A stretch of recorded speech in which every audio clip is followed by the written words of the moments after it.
Okay, real talk. I spent way too many hours last night digging into all this Epstein Files chaos so you don't have to. I'm talking 3 million plus pages just dropped by the US Justice Department. And yeah, some pics in there are going viral, especially one of Prince Andrew that has people losing it. Here's the gist. The DOJ has released a massive batch of docs, emails, videos, and images tied to Jeffrey Epstein's decades-long scandal. They say it's part of a transparency law, but people are still suspicious about what's been redacted and what's left in. And now, the internet's eyes are glued to one photo that seems to show Andrew on all fours over a woman lying face up, her face blurred out. I know, that sounds wild. I know you're thinking, wait, is that real? I'm honestly not 100% sure what's going on in that pic, but what's crazy is that it's officially in the DOJ's release. So that means people can't just write it off as some meme. But hold up, let's be very clear here. These photos don't prove criminal behavior on their own. They aren't evidence of a crime. They just exist in court records. That's important. People online are speculating, hard, but legally, that's not the same as a conviction or charge. Still, the optics are insane. And if you're like me and you're scrolling Reddit and everywhere else, the reactions are all over the place. Some folks are like, even if it's just him bending over, why on earth would this be in these files? Others are saying, I bet there's context we're not seeing yet. This could be misunderstood. And honestly, I feel like both thoughts are fair. You've got to be skeptical and curious here. Someone on Twitter literally said, if this isn't just bizarre positioning, then what is it? And look, I get that. That's basically me reading this thing for the first time. But here's something else the official news is saying. The DOJ also released lots of emails, including some where Epstein allegedly tries to set Andrew up with a 26-year-old Russian woman in London after Epstein got out of house arrest. Like, what? Not exactly the kind of brunch invite you want your public image tagged in, right? And people online are obsesses with context too. I'm reading threads where folks are literally saying, the fact this is in official DOJ docs means they weren't hiding it. So why did it happen then? Which, yeah, I get that vibe. You might be thinking, Sophia, are you saying he did something bad? No. Not what I'm saying. I'm just pointing out what exists in the publicly released files. That's it. But I am asking myself, why are these specific pics even in the bucket of released images? I'm just speculating here. But it feels like the people releasing this aren't hiding it anymore. That alone feels wild. The DOJ did say they redacted everything they needed to protect victims. And that includes blurring faces of women and other people in images. They also said this release isn't the final set yet. More could come. So, yeah, there's a lot here. And honestly, I'm not totally sure what to make of all of it. But I'm going to keep tracking this because, let's be real, this isn't going away anytime soon. Subscribe to help make me do these videos more. So now that we talked about the photo chaos and the giant DOJ dump, let's zoom out a little because the Andrew Epstein situation didn't start with one random picture. This has been messy for years, and these files just reopened the wound. Back in 2019, Prince Andrew already took a massive hit after that BBC interview where he tried to explain his friendship with Epstein. And I don't know about you, but that interview still lives rent-free in people's heads. The sweating story, the pizza excuse, the I don't recall energy.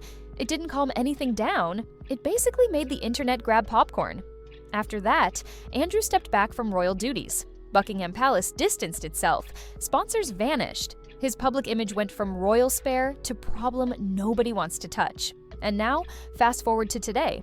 These newly released DOJ files don't add new criminal charges against him, and that part matters. But what they do add is more context around how close Epstein and Andrew actually stayed after Epstein's first conviction. That's what people are really reacting to. According to reporting tied to the files, Epstein kept trying to stay connected with Andrew socially, even arranging meetups and dinners after Epstein had already been labeled a convicted offender, not alleged, convicted. And when people hear that, the vibe immediately shifts from old friendship to, why are you still here? Online, the reactions feel split into two camps. One side is like, if there's no charge, stop dragging him. And the other side is like, it's not about court, It's about judgment. And honestly, that second one hits harder for most people. Because even if nothing illegal is proven in a document, people still judge behavior. Who you associate with, who you protect, who you don't walk away from when the red flags are already screaming. And Andrew didn't just casually bump into Epstein at Starbucks. These were private meetings, invitations, travel conversations, social overlap. That's why these files feel different emotionally, even if legally they don't change much. Now, let's talk about something nobody likes to admit. The royal family's power is built on perception. Not just law, perception. So when the DOJ drops millions of pages and your name keeps popping up near the same man everyone associates with global scandal, it chips away at that image again, even years later. And people online already feel like the system protects elites. So when they see Andrew's name sitting next to redactions, blurred faces, and official government releases, their brains go, okay, what are we not being shown? That's where speculation explodes. TikTok creators are breaking it down frame by frame. Reddit threads are longer than textbooks. Twitter is doing its usual Olympic-level jumping to conclusions. But mixed into the noise are also journalists saying something important. These releases are transparency, not verdicts. Meaning, the DOJ didn't drop these to accuse. They dropped them to archive and expose what already existed in investigations. That distinction is boring, but powerful. Because YouTube drama loves to turn documents into accusations, but the legal system doesn't work that way. Context matters, timing matters, and motive matters. Still, here's the part people can't ignore. If Epstein was radioactive socially after his conviction, why didn't Andrew fully cut ties? That's the question haunting everything right now. Not did he commit a crime, but why stay connected at all? And once people start asking that, reputations don't recover easily. Another layer here is generational shift. Younger audiences don't separate royalty from celebrities. To them, Andrew isn't sacred. He's just another public figure who needs to be accountable like everyone else. So, while older institutions move slow, the internet moves instantly, and these files gave it new fuel. I've also noticed something interesting in reactions. People aren't even shocked anymore. They're tired. The comments aren't screaming, they're side-eyeing. Stuff like, of course his name's there. Of course elites stay protected. Of course we still don't know everything. That tells you something big. Trust is already cracked. And when trust is cracked, even neutral information starts feeling suspicious. So, where does that leave Andrew right now? Legally? No new charges from these files? Publicly? Another reminder of a chapter people refuse to forget. And culturally, we're watching the slow collapse of royal immunity in the age of screenshots, archives, and permanent receipts. This isn't a one-week story. It's part of a longer shift where institutions don't control the narrative anymore. The internet does.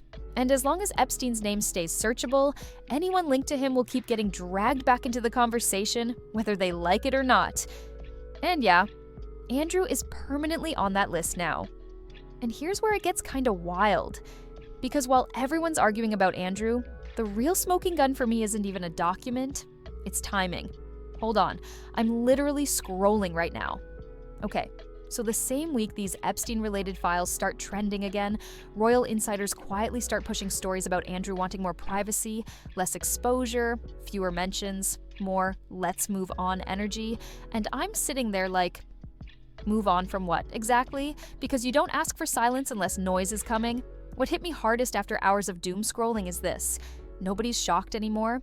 They're suspicious. And there's a difference. Shock fades. Suspicion sticks. Every time Andrew's name pops up next to Epstein's, the internet doesn't ask, did he do something new? It asks, what did we never see before? And that's dangerous territory for anyone public. I feel like the real issue in 2026 isn't courtrooms. It's archives, screenshots, old footage, clips people saved 5 years ago and suddenly repost like, remember this? Nothing dies online. Personally, I don't think Andrew's problem is legal anymore. I think it's cultural. His reputation lives on borrowed time because younger audiences don't separate power from accountability. To them, royalty isn't special, it's searchable. And once something is searchable forever, you can't outrun it. I'm just speculating here, But I honestly think more Epstein-linked names are going to quietly resurface this year, not because of new crimes, but because transparency culture is getting aggressive. People want receipts, not apologies. So Andrew's story isn't ending, it's looping, and looping is worse. I know some of you are probably thinking, Sophia, you're reaching. Maybe. Correct me if I'm wrong. But after watching how fast perception destroys careers now, I don't think this fades in 2026. I think it keeps simmering. My prediction? Andrew stays legally untouched, but socially radioactive. Meaning, no comeback, no image reset, just quiet distancing while the internet keeps the receipts alive. Anyway, that's my take after living online for way too many hours. Let me know if I'm crazy in the comments. I'll be down there reading everything. Bye!